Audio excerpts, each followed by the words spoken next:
사람은 돈이 없어서 인색해질 수도 있지만 돈이 있어도 자기 돈만큼은 절대로 쓰지 않으려는 사람도 있습니다. 가족이라는 이유로 누군가가 계속 대신 계산해 주다 보면 처음에는 고마워하던 사람도 어느 순간 그것을 당연하게 여기게 됩니다. 저는 올해 71살입니다. 남편을 먼저 보내고 혼자 산 지 벌써 9년째입니다. 젊었을 때 남편과 작은 식당을 운영했습니다. 새벽 5시면 일어나 시장에서 재료를 사고 밤 10시가 넘어가게 문을 닫았습니다. 그렇게 30년 넘게 일했습니다. 큰 돈을 벌지는 못했지만 허투루 쓰지 않았습니다. 남편이 세상을 떠난 뒤에도 작은 아파트 한 채와 노후를 보낼 만큼의 예금은 남아 있었습니다. 제게는 외동딸 수진이가 있습니다. 수진이는 30살에 지금의 사위 민석이와 결혼했습니다. 처음 사위를 만났을 때만 해도 참 반듯한 사람이라고 생각했습니다. 어머님, 수진이 고생 안 시키겠습니다. 그 말을 얼마나 믿었는지 모릅니다. 그런데 결혼하고 몇 년이 지나면서 이상한 점이 하나씩 보이기 시작했습니다. 사위는 입버릇처럼 말했습니다. 요즘 진짜 돈이 없어요. 월급날이 지나도 돈이 없다고 했습니다. 명절에도 돈이 없다고 했고 휴가철에도 돈이 없다고 했습니다. 가족 외식을 하러 가면 계산대에 가까워지는 순간이면 어김없이 화장실에 갔습니다. 처음에는 우연인 줄 알았습니다. 어느 날 제가 딸과 사위에게 고기를 사주려고 식당에 갔습니다. 식사가 끝나갈 무렵 사위가 자리에서 일어났습니다. 어머님, 죄송한데 화장실 좀 다녀오겠습니다. 그런데 계산이 끝난 뒤에야 돌아왔습니다. 어머님이 계산하셨어요? 그러면서 미안한 표정을 지었습니다. 제가 사려고 했는데 그 말을 듣고 웃었습니다. 됐어. 내가 먹자고 했는데 내가 사야지. 그런 일이 한두 번이 아니었습니다. 어느 날은 딸 생일이라 가족들이 모였습니다. 제가 미역국을 끓이고 갈비도 준비했습니다. 케이크를 사러 가는데 사위가 따라왔습니다. 케이크 값이 48,000원이었습니다. 제가 장난처럼 말했습니다. 민서가 오늘은 자네가 하나 사. 그러자 사위 얼굴이 바로 굳었습니다. 어머님, 저 이번 달 카드값이 너무 많이 나왔습니다. 결국 제가 계산했습니다. 그런데 집으로 돌아오는 길에 사위가 편의점에 들어가더니 자기 담배와 커피는 아무렇지도 않게 자기 카드로 계산했습니다. 그때 처음 이상하다는 생각이 들었습니다. 돈이 없는 것이 아니라 가족에게 쓸 돈이 없는 건 아닐까? 그 뒤부터 유심히 지켜봤습니다. 사위는 자기 물건에는 돈을 잘 썼습니다. 새 휴대전화가 나오면 바꿨고 자동차 용품도 자주 샀습니다. 친구들과 낚시를 간다며 장비를 새로 샀고 회사 동료들과 술을 마시는 날도 많았습니다. 하지만 가족과 함께 있으면 늘 똑같았습니다. 저 돈 없어요. 어느 날 딸과 둘이 시장을 걷다가 제가 물었습니다. 수진아, 민석이 월급 많이 줄었니? 딸은 잠시 머뭇거리더니 말했습니다. 아니, 그런데 왜 맨날 돈이 없대? 딸이 한숨을 쉬었습니다. 엄마, 그냥 신경 쓰지 마. 그 말이 더 이상했습니다. 계속 물으니 딸이 결국 털어놓았습니다. 사위는 생활비도 정해진 금액만 딱 주고 있었습니다. 아이 학원비가 더 들어가거나 병원비가 생겨도 자기 몫 이상은 절대 내지 않았습니다. 당신도 돈 벌잖아. 그 말로 끝냈다고 합니다. 반면 사위는 자기 월급 일부를 따로 저축하고 있었습니다. 딸에게 정확한 금액도 알려주지 않았습니다. 그날 밤 잠이 오지 않았습니다. 제가 그동안 사위에게 밥을 사고 여행비를 내주고 명절이면 용돈을 주었던 일이 떠올랐습니다. 그런데 가장 마음 아픈 것은 돈이 아니었습니다. 딸이 지쳐 보였다는 사실이었습니다. 며칠 뒤 일이 하나 터졌습니다. 손녀가 갑자기 맹장염으로 병원에 입원했습니다. 딸에게 전화가 왔습니다. 엄마, 나 지금 병원이야. 저는 택시를 타고 달려갔습니다. 다행히 수술은 잘 끝났습니다. 그런데 병원비를 계산하는 과정에서 사위가 또 말했습니다. 여보, 이번 달 나 진짜 돈 없어. 딸이 조용히 말했습니다.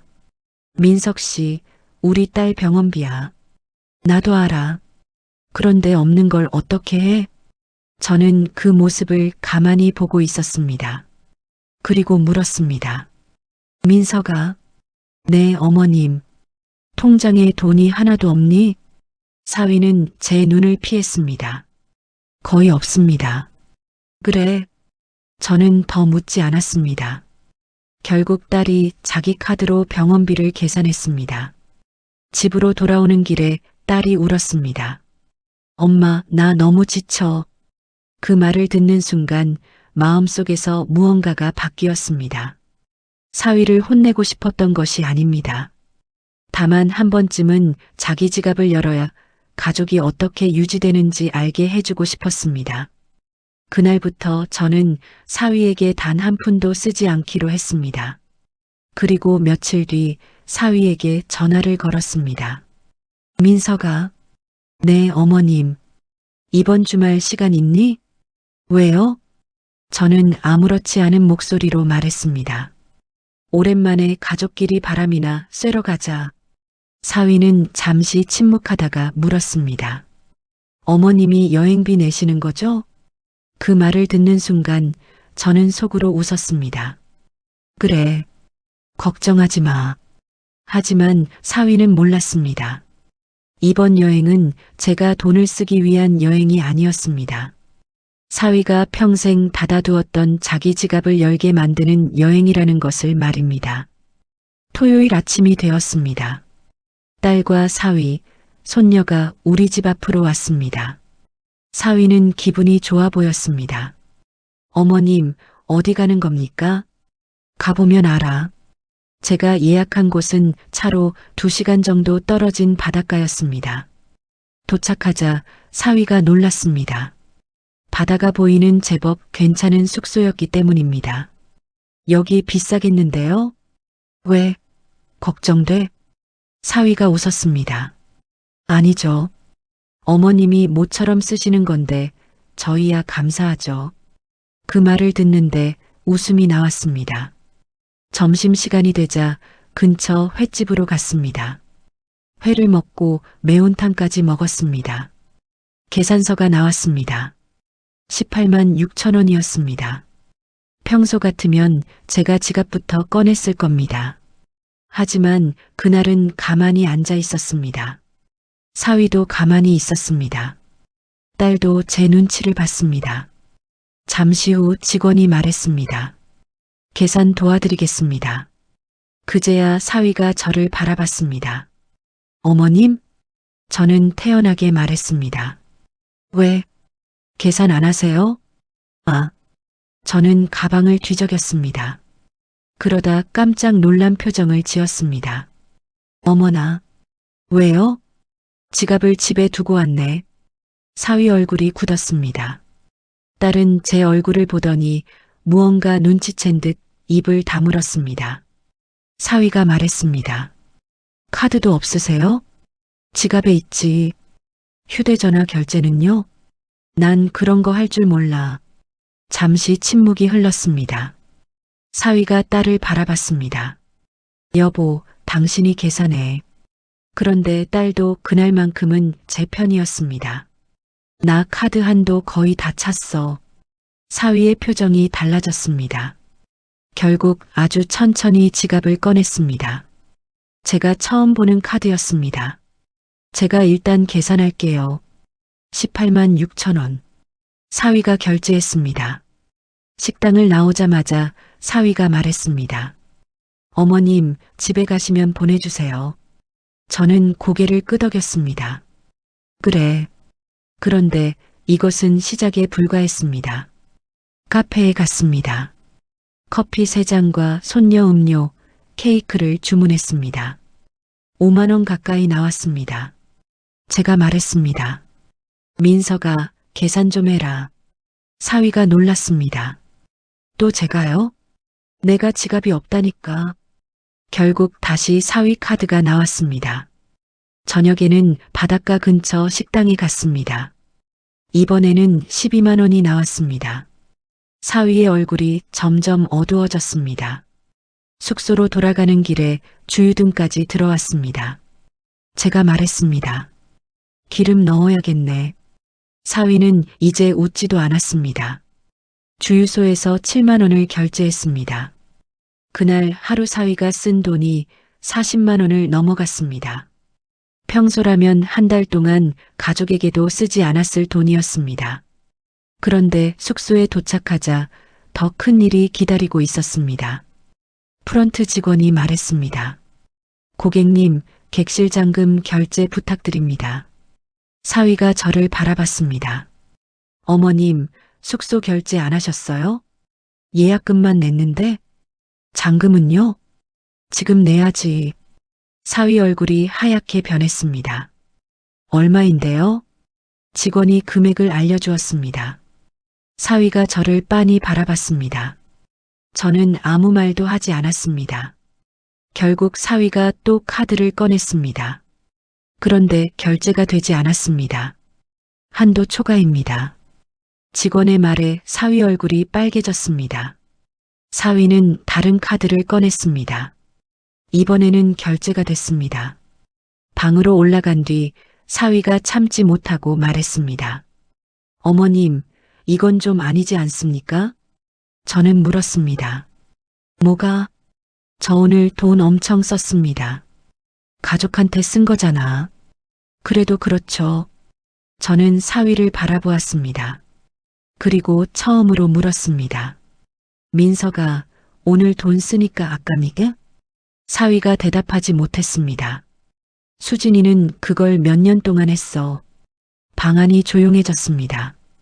아이 병원비가 생겨도 수진이 돈, 학원비가 더 나와도 수진이 돈, 가족 외식도 수진이 돈, 내가 같이 있으면 내 돈. 사위의 표정이 굳었습니다. 그런데 자네는 매번 돈이 없다더라. 어머님, 그거랑 이거는 뭐가 다른데? 사위는 아무 말도 하지 못했습니다. 저는 더 이상 말하지 않았습니다. 그날 밤 사위는 잠을 제대로 이루지 못했습니다. 하지만 다음 날 아침, 사위가 더 놀랄 일이 기다리고 있었습니다. 제가 사위에게 말했습니다. 민서가 오늘부터 진짜 여행 시작이다. 다음 날 아침 우리는 시장으로 갔습니다.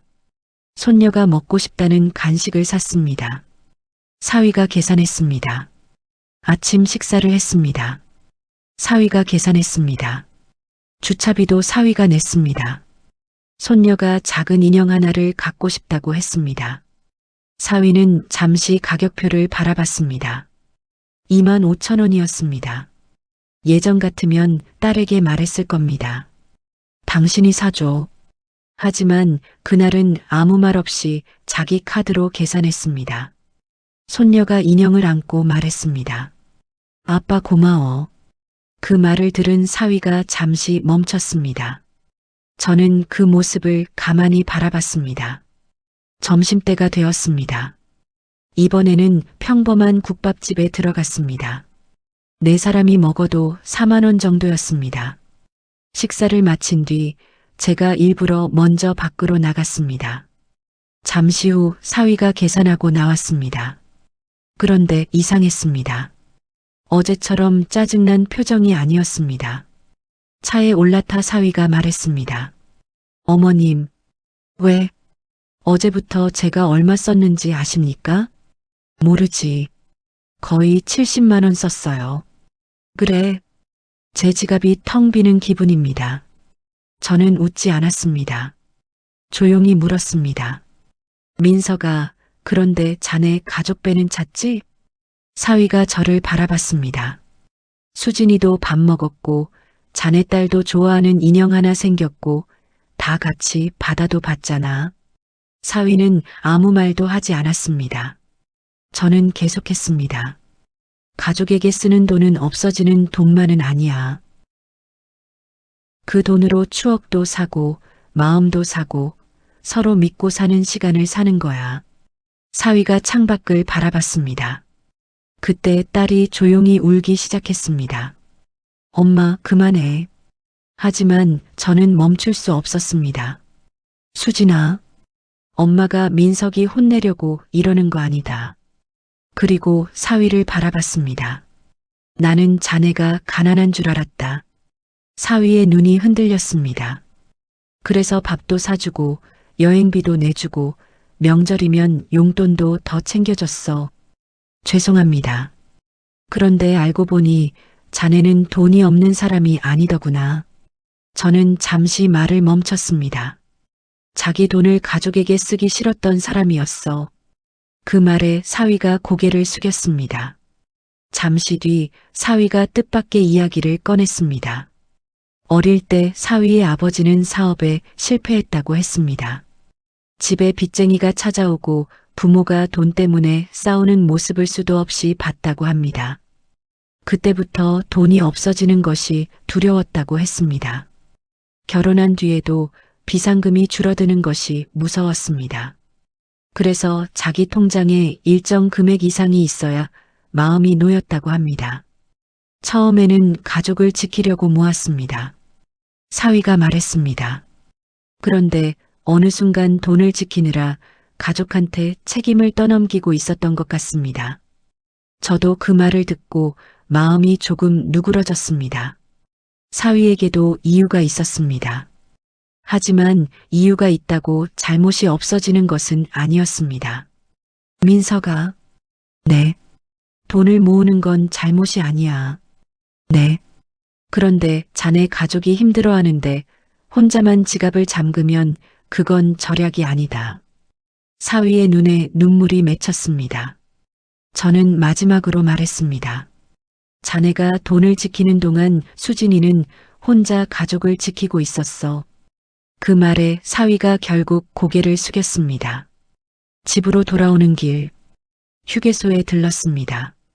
저는 일부러 아무것도 사지 않았습니다. 그런데 사위가 커피 4잔을 사왔습니다. 제 앞에도 한 잔을 놓았습니다. 어머님 드세요. 돈 없다며? 제가 웃으며 물었습니다. 사위도 쑥스럽게 웃었습니다. 오늘은 있습니다. 얼마나? 사위가 자기 지갑을 열어 보여주었습니다. 현금은 거의 없었습니다.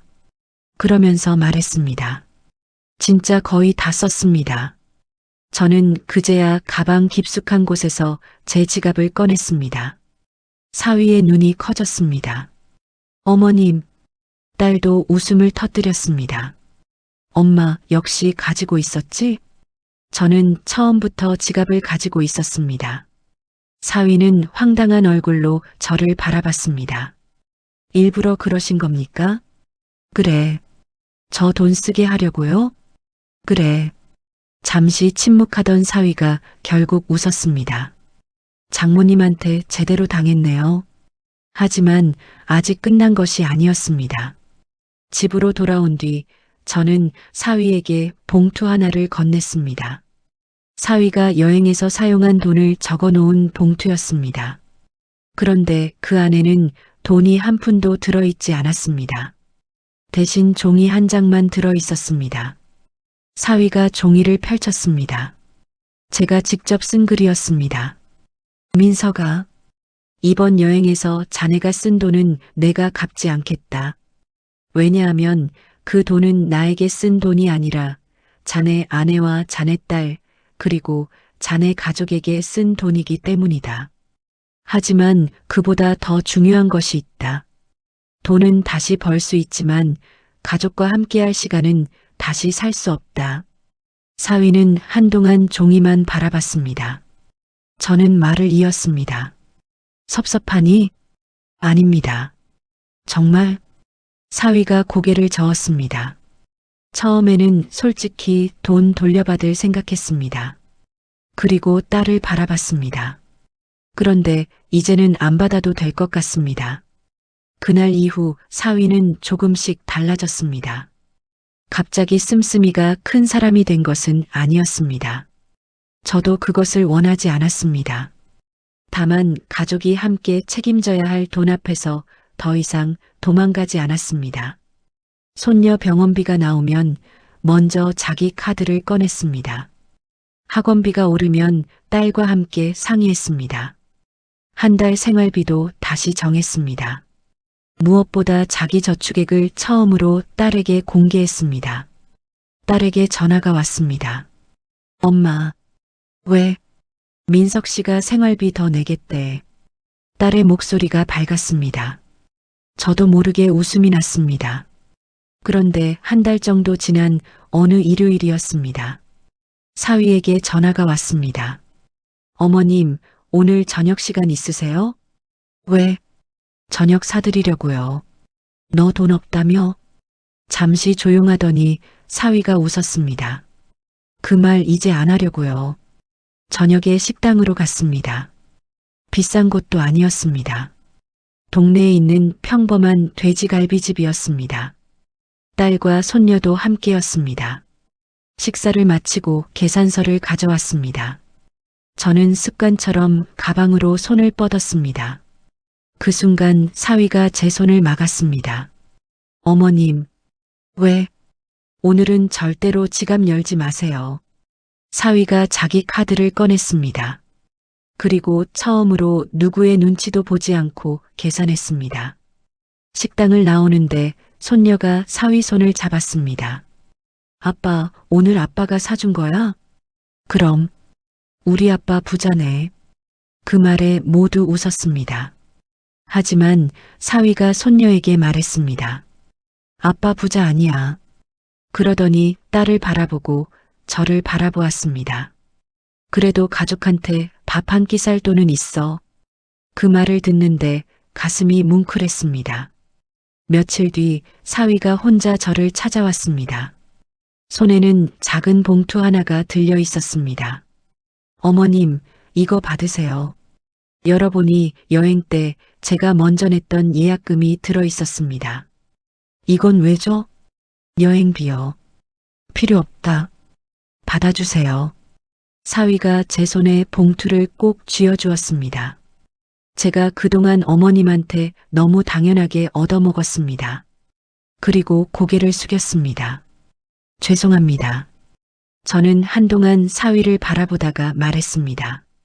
민서가, 네, 나는 자네 돈 받고 싶은 게 아니야. 압니다. 수진이하고 손녀한테 잘해.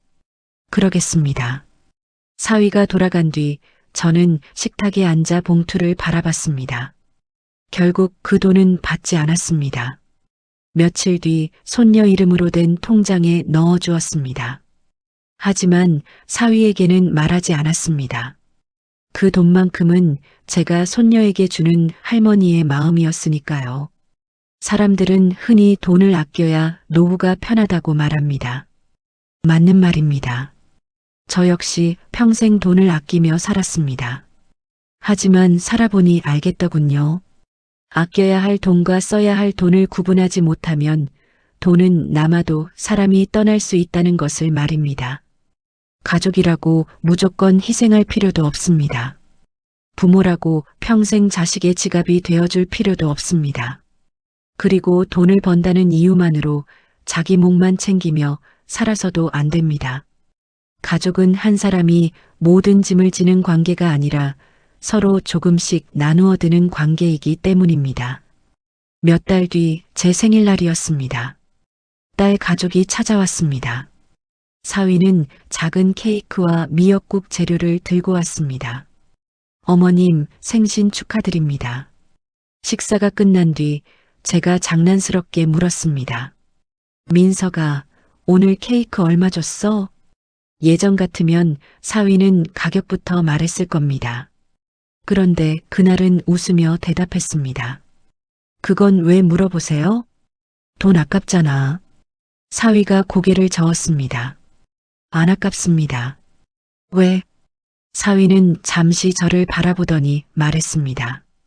가족한테 쓴 돈이잖아요. 그 한마디면 충분했습니다. 저는 그제야 알았습니다. 그 여행에서 비워진 것은 사위의 지갑만이 아니었다는 것을요. 돈을 잃을까 두려워 꽉 닫아두었던 사위의 마음도 함께 열렸던 것입니다. 돈은 모으는 것도 중요합니다. 그러나 사랑하는 사람에게 꼭 필요한 순간에도 지갑을 열지 못한다면 그 돈이 우리를 지켜주는 것이 아니라 우리가 돈을 지키며 살아가는 것인지도 모릅니다. 그리고 가족 사이에서 가장 무서운 말은 어쩌면 이것일지도 모릅니다. 내 돈은 절대로 안 돼. 가족은 돈으로 만들어지지 않습니다. 하지만 서로를 위해 기꺼이 자신의 몫을 내어놓는 마음이 없다면 가족이라는 이름도 오래 버티기 어렵습니다. 그날 저녁 사위가 돌아가기 전 제게 말했습니다. 어머님, 다음 가족여행은 제가 쏘겠습니다. 제가 웃으며 물었습니다. 정말? 네. 이번에도 돈 없다고 하면? 사위가 자기 지갑을 툭툭 두드리며 대답했습니다. 그때는 장모님이 또 제 지갑 비우셔도 됩니다. 우리 가족은 한참을 웃었습니다. 그날 저는 오래간만에 남편 사진 앞에 앉아 조용히 말했습니다. 여보, 이제 수진이 걱정 조금 덜어도 되겠어요. 사진 속 남편은 여전히 웃고 있었습니다. 그리고 저도 따라 웃었습니다. 평생 돈을 아끼며 살아온 제가 늦은 나이에 깨달은 것이 하나 있습니다. 돈보다 귀한 것은 돈을 어디에 써야 하는지 아는 마음이라는 것을 말입니다.